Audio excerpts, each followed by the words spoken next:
Bienvenidos a un episodio más de Desde la Cocina con Carla. Exacto, hola, bienvenidos. Tercer episodio, si no me equivoco. Tercer Tercera edición. episodio. ¿De qué vamos a hablar en este? Hoy vamos a hablar de una de las cosas que creo que más hemos escuchado cuando hemos trabajado con clientes en el inicio y sobre todo con clientes que ya tienen cierta trayectoria, que han trabajado ya pues con otros clientes a su vez y que llevan mucho tiempo, y es el hecho de perseguir clientes. ¿Cuántas Ujú. veces hemos dicho cuántas veces he dicho la palabra clientes en estos 30 segundos? Muchísima. No, pero al final Es el hablamos de foco eso, de ¿no? cualquier empresa. Entonces, al final, lo que nos importa a todos son los clientes. De nuestros clientes, de sus clientes, o sea, lo he dicho muchas veces, pero vaya, que hoy vamos a hablar de perseguir clientes y de cómo dejar de hacerlo para que en vez de una persecución parezca un poco más, bueno, y lo sé al final, una atracción, ya no tanto de cara al propio cliente, otra vez, sino también de cara a nosotros como vendedores del servicio que estemos dando para sentirnos como más cómodos, más a gusto, con más ganas de replicar la estrategia, porque es precisamente lo que suele faltar cuando perseguimos a los clientes como tal, ¿no? Ayer ayer tuve intensivo en Bistro, que tú lo sabes, pero para los que estén escuchando que no lo sepan, y estuve hablando con ellos y bueno, estuvimos viendo una estrategia que estaba muy pensada para aumentar todo lo que es la percepción que tienen los demás de nosotros, para aumentar ese respeto que tienen por nosotros, ese sentimiento de exclusividad, y esa capacidad de tener poder sobre el resto de personas, que suena un poco extraño, pero el hecho de que nos tenemos que posicionar como que nosotros tenemos el poder sobre el cliente y no el cliente que tiene el poder sobre nosotros.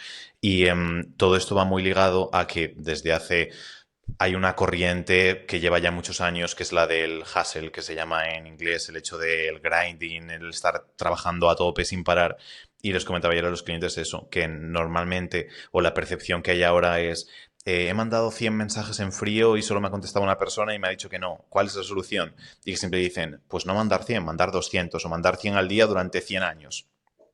Pero nosotros no tenemos esa percepción de decir, si hago muchas repeticiones de algo y no funciona, continúo. Si un cliente me dice que no, lo que hago es lo persigo hasta que me diga que sí. No, nosotros buscamos no. Si recibes 100 rechazos, a lo mejor hay que plantearse las cosas de forma diferente para que eso no ocurra. Y muchas veces pongo el ejemplo de cuando hablamos del tema de matrimonio, que yo solo pido que alguien se case conmigo cuando estoy al 99,999% seguro de que me va a decir que sí.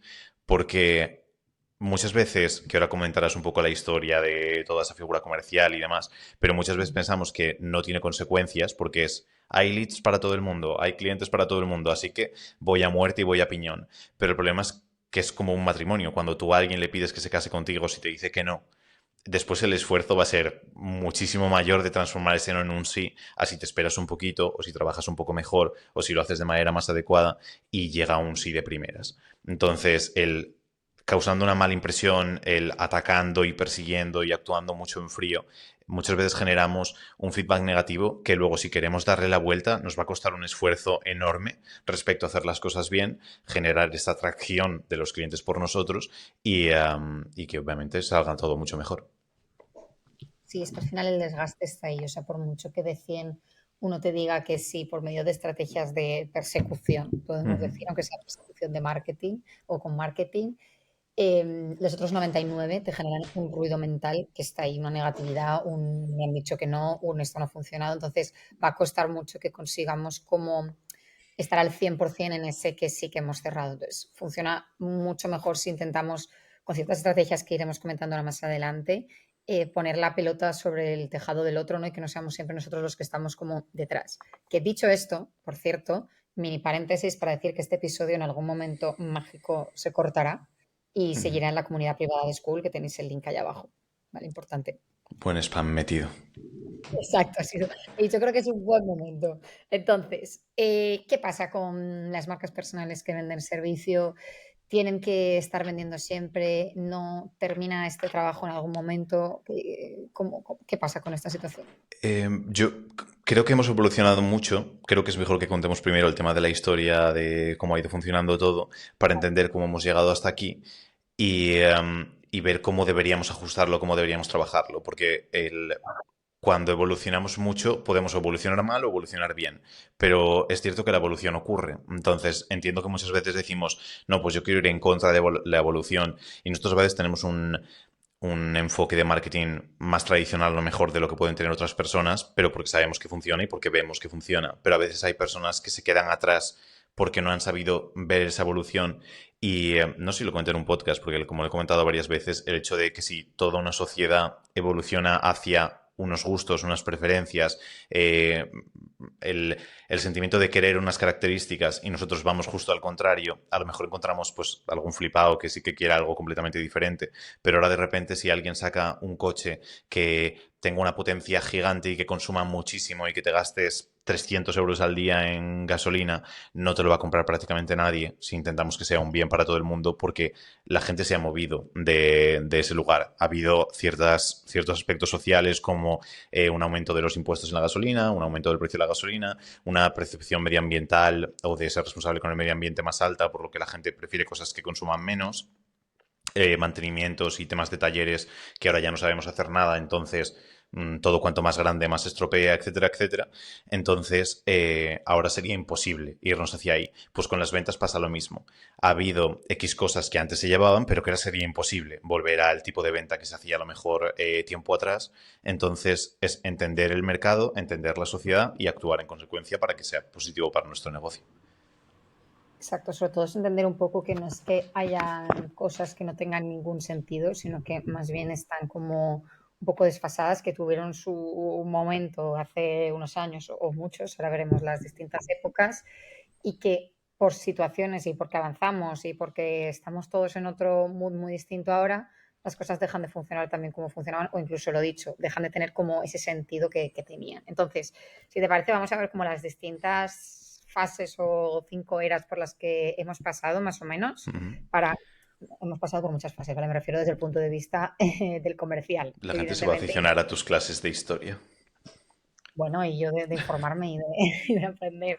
Esto va a ser como rápido, pero es para situarnos un poco en entender por qué las cosas tuvieron un momento en el que funcionaban y por qué ahora mismo ya no nos sirve lo que hacíamos antes, ¿vale? Entonces, para esto nos vamos a ir a la era preindustrial, donde prácticamente no nos podíamos ni mover de donde estábamos y teníamos lo que teníamos nosotros y lo que tenía el vecino, ¿vale? Entonces, bueno, y un par de vecinos más allá también, pero poco más. Entonces, en este momento las comunicaciones eran súper limitadas y prácticamente no tenía sentido intentar ni hacernos de comercial ni intentar vendernos porque la situación era la que teníamos. O sea, esto es como cuando te vas de campamento con unos amigos o unas amigas y os lleváis cada una 10 camisetas, por ejemplo, en mi caso que he vivido más esa faceta, hay para intercambiar las que tenemos. No podemos hacer otra cosa, no podemos lavar, no podemos diseñar, tenemos estas.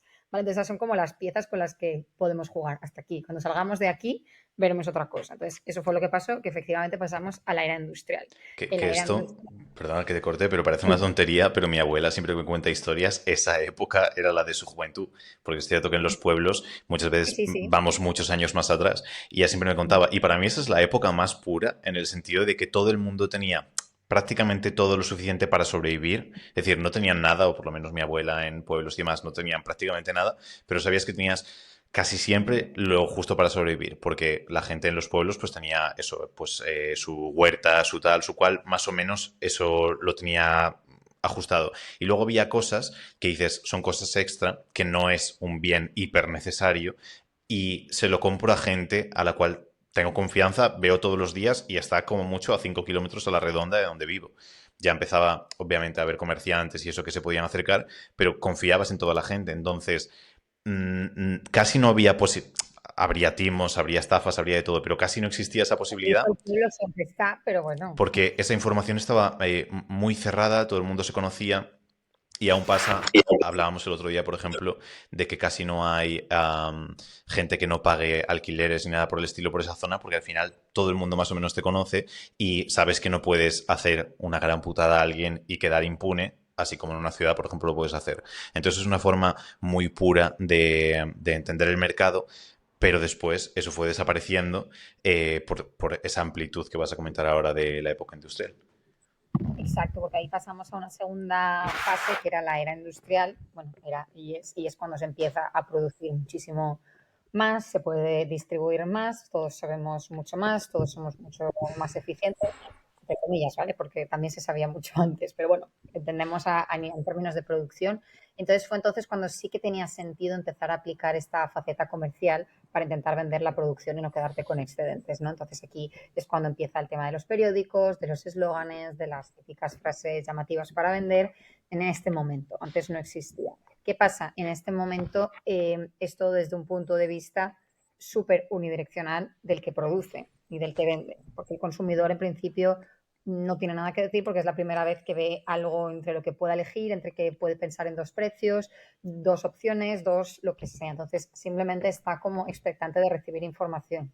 Entonces, es ahí cuando hablamos de ese tipo de marketing 1.0, que es como mucho más, ahí te va mi mensaje, unidireccional, tómatelo como quieras, no quiero opinión y listo. Entonces, ahí es donde no hacía falta, de alguna manera, convencer tanto, era más un tema de hacer ruido y de Ujú. gritar, Sí, tanto por escrito o la radio, donde sea, pero de hablar como mucho y muy alto. sí, cuando he hablado con gente de marketing o publicidad de hace muchos, muchos años, decían eso, que antes era cuanto más espacio tengas en la tele, sabes que más vas a vender. Entonces era cuanta más veces aparezca, más ruido, más tal, la gente de repente te compraba. Porque a lo mejor tampoco había tanto para elegir entre unos y otros, a lo mejor, y era más pues generar esa sensación de decir, oh, mira, voy a coger esto, voy a comprar esto, porque cuando no tenías como de nada o no había casi nada para elegir, casi cualquier cosa novedosa estaba bien. Pues lo típico de si abren un restaurante nuevo en tu ciudad y hay 4 o 5 restaurantes solo que está medio bien, pues vas a ver qué tal. O abren una nueva discoteca y todo el mundo va a la discoteca para ver qué tal. Entonces era como, ostras, la novedad, el tal, el cual, pues todo el mundo a comprar. Y lo que dices es muy unidireccional, que no había ni ese feedback de las personas, no se respondía como mucho, comprabas algo y le decías al de al lado, oye, pues no me ha gustado mucho, oye, sí, tal y cual, pero no había ese feedback tan grande como podía haber más adelante. Y luego, tanto esa época como la siguiente, también creo que es muy notorio el hecho de que no había apenas regulación. Es decir, podías decir un poco lo que dijeses, lo que quisieses, que no había problema de Todo nada. está bien, puedes decir el más seguro, el más no sé qué, ahora no funciona así, no Ujú. puedes decir lo que quieras y tienes que como que confirmar todo lo que digas, ¿no? Demostrarlo. Bien, de estos preciosos años, que sería como principios del siglo XX, pasamos a los felices años 20, que aquí es cuando empieza como el consumo de masas en todos los aspectos, pero bueno, nos vamos a centrar más a nivel como productos o servicios, y aquí es cuando empieza a llegarse efectivamente a millones de personas, o sea, ya no os produzco algo un poquito más de lo que hacía antes y lo vendo pues un poquito más lejos, no, escojo algo y puedo hacer millones de unidades por distintos motivos, y entonces aquí es cuando empieza a haber mucho más una presión de necesitar comunicarlo, porque no me sirve que me escuchen 4 personas y como es la primera vez que escuchan algo respecto a esto me lo compren, no, es que necesito que me escuchen muchas veces para que al final me elijan a mí porque empieza a haber mucha competencia. De hecho, aquí es cuando se empieza a hablar del término que de hecho lo hemos utilizado en algunas ocasiones del podcast, de infoxificación, que al final se refiere a ese fenómeno que ocurre cuando recibimos tantísima información que somos incapaces de recordarlo. De hecho, creo recordar, este estudio es como súper viejo, igual está actualizado, pero creo recordar que hay un estudio que decía que reteníamos como un 8% de lo que leíamos y veíamos a lo largo del día, porque claro, evidentemente leemos muchas cosas que prácticamente no nos damos como ni cuenta de que la estamos leyendo en la calle, carteles, y ya no te cuento ni con redes sociales, ¿no? Pero eso, entramos un poco en esta época de que el ruido no basta, sino que hay que empezar a hacer como cositas un poquito más avanzadas y a intentar llegar a todos los ámbitos posibles. Sí, aquí pues, economías de escala, un montón de gente, un montón de todo llevarlo a ese nivel grande. Todavía, como decía antes, no esa regulación. Me imagino que a medida que iba pasando el tiempo, cada vez se ajustaba todo mucho más, pero estábamos en la época en la de cuanto más mejor. Es decir, era ver quién hacía el claim o la publicidad más grande, qué detergente era el que lo dejaba más blanco, quién era el que todo a lo máximo e intentar competir uno con otro por ser el mejor, por ser el más rápido, por ser el más cualquier cosa como decías tú antes. Y ya me imagino que empezaría en esta época a ver pues, gente fan de X marca, de no sé qué, de no sé cuántos, todo un poco así. Exacto, digamos que hasta aquí la idea un poco era que el papel del comercial, que quizá empieza a existir más hacia la revolución industrial y como que se consolida un poco en la era de masas como un altavoz más a la marca, hasta este momento se planteaba que el papel prácticamente único del comercial era hacer de altavoz, Ujú. ¿no? De repetir un poco la información y de llegar como en cuanta más gente mejor, tema de enfrío y cosas de estas, pero en ningún momento se había planteado hasta ahora, hasta esta siguiente etapa que ahora vamos a ver, la cuarta, qué papel tenía el consumidor. O sea, era un tema de cuantas más veces lo diga, cuanto más alto y cuanto más gente no me escuche, mejor voy a vender y a más gente voy a llegar. Y eso tiene sentido hasta que llega un punto, como que comentabas antes tú, Javier, que he llegado a, o sea, a tanto porcentaje de mi nicho, a tanta gente a la que le podría interesar, que o cambie un poco la estrategia o el que me sigan descubriendo no sirve. Ujú. Todos conocemos millones de marcas que nos consumimos por lo que sea, porque ya no estamos en ese punto. Ya no es, oh, veo una botella nueva, qué interesante, la voy a comprar. Uy, una taza también, uy, qué interesante. No, hay millones de todo, o sea, necesito algo más. Sí. Entonces ahí es cuando nos metemos, no sé qué hago. Sí, que aquí quiero que piensen nuestros oyentes en un ejemplo que sería, me imagino que todo el mundo ha visto como pues la típica persona que pasa el afilador o el que vende melones o lo que sea, pues lo típico de tú estás en tu casa y de repente una vez cada semana, una vez al mes, pasa una persona y dice tal, melones de Villaconejos, no sé qué, no sé cuántos, tal y cual. Y dices, ostras, qué bien, pues si me apetece un melón, se lo compro. Pero ahora estamos en el punto en el que a lo mejor todos los días por tu casa pasan 20 personas diciendo que venden melones. Y lo único que dicen es eso, vendo melones, vendo melones, vendo melones. Y dices, ostras, ¿a quién cojo? Estoy harto, en plan, vale, cojo melones un día, pero no me hacen falta 20 personas que vendan melones todos los días. Pero eso es únicamente más. Todavía ocurre en muchos sectores y en muchos nichos donde mucha gente sigue haciendo ese tipo de publicidad, pero es un tipo de publicidad que en muchas ocasiones no existe. Sigue funcionando en sitios donde no hay otra opción, pero la gran mayoría de personas viven en núcleos de población donde tienen mucho donde escoger y es un tipo de marketing que ya no funciona. Si únicamente decimos de manera genérica lo mismo que los demás, no nos diferenciamos en absolutamente nada, estamos destinados a o estar en sitios donde no haya nadie, lo que dicen de lo importante no es dónde te colocas, no lo que es en sí, por eso dicen que una botella en el supermercado no vale nada, en una discoteca vale más y en el desierto pagarías 1.000 euros por ella, pues nos tenemos que ir al desierto si queremos vender nuestro producto con esa especie de marketing o ese tipo de publicidad. Lo mismo que con puerta fría. Ocurrirá que habrá mucha gente que utiliza todavía la puerta fría para vender sus servicios. No digo que no funcione, pero es una especie, no de estafa piramidal, entendedme, pero de cuando las energéticas, por ejemplo, las de telefonía, empresas, van tocando a cada puerta. Es simplemente que contratas a alguien por 4 duros, le pagas una comisión si va cerrando y se dedica a tocar puertas, las máximas que pueda en el día, para intentar venderle a alguien. Pero no es algo... Te da dinero, sí, pero no es ni... Es efectivo, pero no óptimo. Y no es la buena forma con la cual podemos alimentar una buena marca. Pero justo telefonía y energética son empresas que tienen reputación cerca de nula. Entonces, entendamos que eso no es que haya dejado de funcionar, es que no tiene sentido para la gran mayoría de empresas tal y cual funciona el mundo ahora. Y pasamos a la siguiente fase.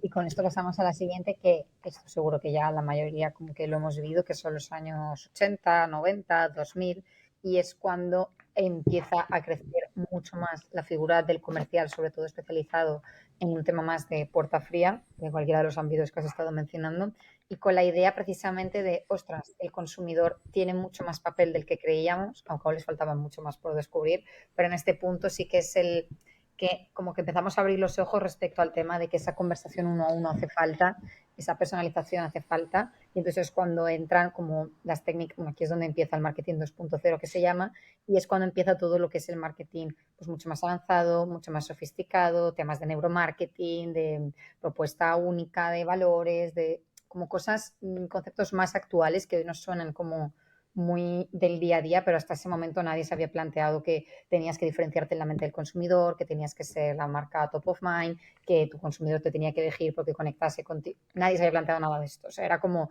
lo dicho, yo grito, entendiendo grito como pongo unas letras muy grandes en un cartel, me da igual. Yo grito y cuando alguien lo ve le va a gustar y punto. Pero claro, llega un punto que lo que tú dices, si pasan 85 personas cada día por la puerta de mi casa diciendo que vendo melones, ¿en qué número de todos decido abrir la puerta? Mm. Tiene que pasar algo distinto, ya sea o que me haga una propuesta distinta o que se pare a interactuar conmigo, que en ese momento sorprendía mucho, ¿no? El que, oye, una persona de Telefónica, por ejemplo, que mencionabas, coge y me llama, pues esto era increíble, ahora ya nos han saturado de llamaditas, Mm. ¿vale? Pero en ese momento era increíble. Entonces, estamos en este punto en el que empezamos como a asomar un poco la mano como consumidores y también como vendedores o comerciales a darnos cuenta de que hay otra persona ahí implicada en la operación que estábamos prácticamente dando por hecho. Ahora voy a comentar algo relativamente polémico o controversial. Entonces, 19:40 es un buen momento para hacer corte. Dale. Pero